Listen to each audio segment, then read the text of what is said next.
there has been a consolidation of providers, because as there is greater demand and greater sophistication required from providers just to meet government demand, small players just don't have those resources. Is that what we're going to see here? It is a real, if you read the writing on the wall, where the Department of Health is going, the whole reform agenda is about cost cutting. It's about controlling costs. If you look at My Aged Care, established in 2013, it's a registration system of demand. You look at the point of delivery payment platform, it's getting granular data around activity and price activity and volume of access. The Treasury suddenly gets a complete data of demand and then can adjust the policy levers to account for cost, right? In an aging population, I get it.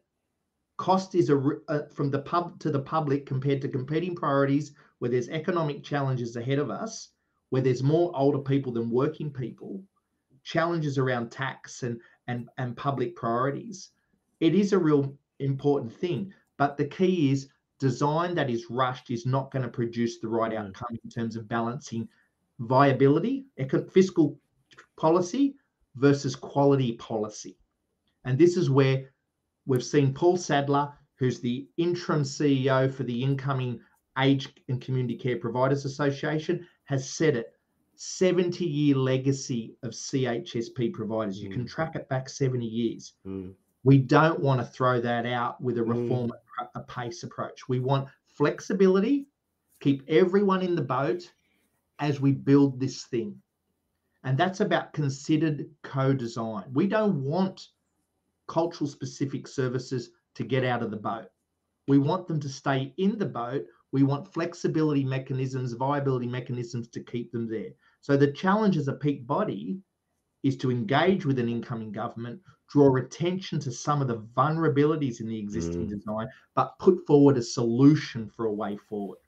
And under ACPA, the Aged and Community Care Providers Association, in conjunction with the other peaks, including the New South Wales Ethnic Community Council under the Alliance, the aim is to do just that. Try and get a bit more time for more considered design conversations. Troy, I'm going to throw you a few quick questions. If you can give us some compact answers, I'll get through some of them and make some people happy out there.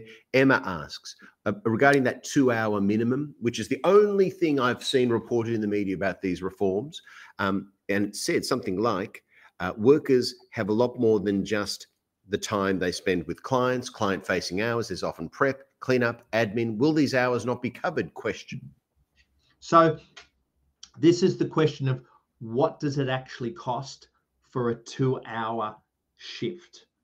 From leaving your home, travel time, delivering the service, that's one shift. Leaving that service, traveling to the next shift and delivering that next shift, that's a shift. All this needs to be costed as the true cost of care for a 2-hour shift. What we really want is evidence-based cost of care studies. They did it for Resi Care funding. They haven't done that for home care, but it was recommended in 2017 through Kathy Edgar at the University of Wollongong.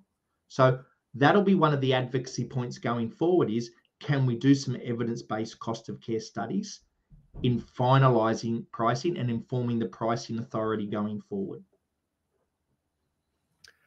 Let's face it, says Mona, it's just as confusing and frustrating, if not more, for consumers than providers, yet consumer voices are going unheard.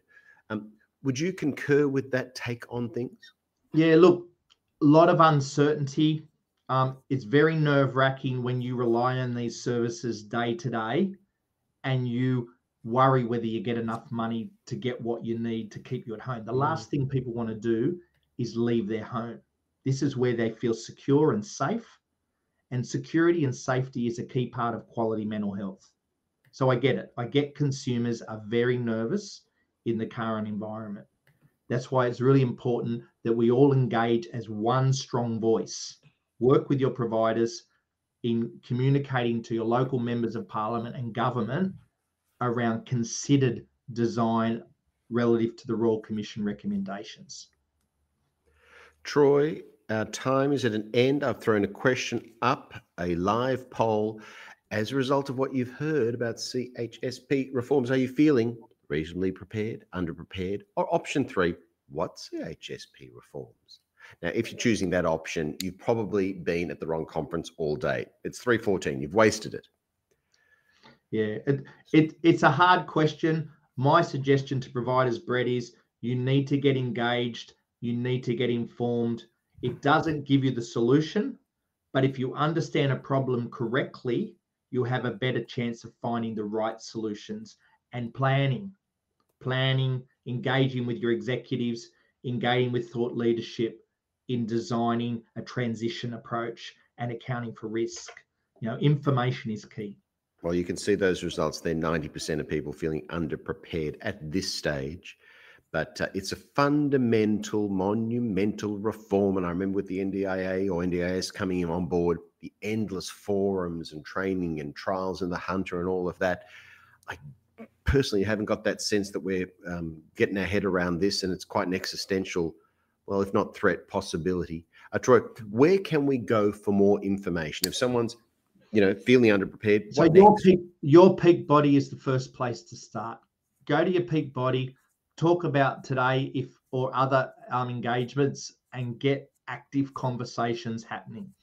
I've been running around all month doing these presentations. Yeah. It's going to continue for another 12 months. You've got a roadshow on your hands, haven't you? I mean, and lots of compliments, by the way, from the audience about the clarity of what you've said, and also clearly the position you come to it from. So thank you so much, Troy, for all your work and your presentation here today. My pleasure, and all the best to everyone.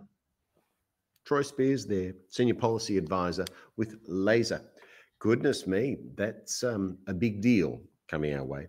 Okay, folks, you've been so good. I'm going to give you a little break to refresh, perhaps caffeinate, hydrate, and then we're going to be back at precisely 3:30. That's in 14 minutes time, at 3:30, to talk about marketing to senior called audiences. We're going to meet some new and emerging communities.